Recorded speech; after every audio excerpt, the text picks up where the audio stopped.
நன்மையின் அளவை நபி ஸல்லல்லாஹு அலைஹி வஸல்லம் அவர்கள் சில இபாதத்தின் மீது ஒப்பிட்டு சொல்லியிருக்கிறார்கள். காரணம் நாம் அதை செய்ய வேண்டும் என்பதற்காக. அபூ ஹுரைரா ரலியல்லாஹு தஆலா அன்ஹு அவர்கள் அறிவிக்கக்கூடிய ஹதீஸ், قال ரசூலுல்லாஹி ஸல்லல்லாஹு அலைஹி வஸல்லம், நபி ஸல்லல்லாஹு அலைஹி வஸல்லம் கூறினார்கள், அய்யுஹிப்பு அஹதுக்கும் இதா ரஜஅ இலா அஹ்லிஹி அய்யஜித ஃபீஹி ثلاث خليفاتின் இதாமின் சமீன். சஹாபாக்களை பார்த்து கேட்கறாங்க, உங்கள ஒருவர் உங்களுடைய வீட்டுக்கு போறீங்க, அப்போ உங்களுக்கு சொந்தமாக்கப்பட்ட 3 ஒட்டகங்கள் கொளுத்த நிலையில் சினை உள்ள ஒரு ஒட்டகமாக அதை அடைந்து கொள்ள நீங்க விரும்புவீங்களா அப்படின்னு கேட்கறாங்க. நாம் யா ரசூலல்லாஹ், நாங்க அதை விரும்புவோமே.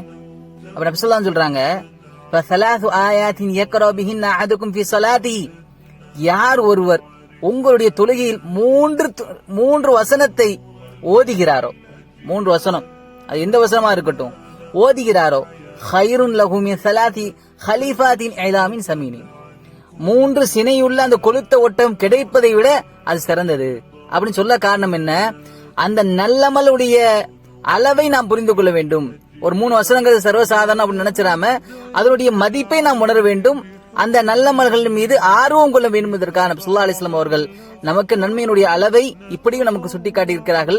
அந்த அடிப்படையில் நன்மையின் மீதும் அந்த ரமலானுடைய மாசத்தில் குர்ஆனை அதிகமாக படிப்பது மீதும் இன்ஷா அல்லாஹ் ஆர்வம் கொள்வோம். ரப்பல் ஆலமீன் அல்லாஹ் நம்முடைய உள்ளத்தை இந்த மார்க்கத்தின் மீது உறுதிப்படுத்துவானாக.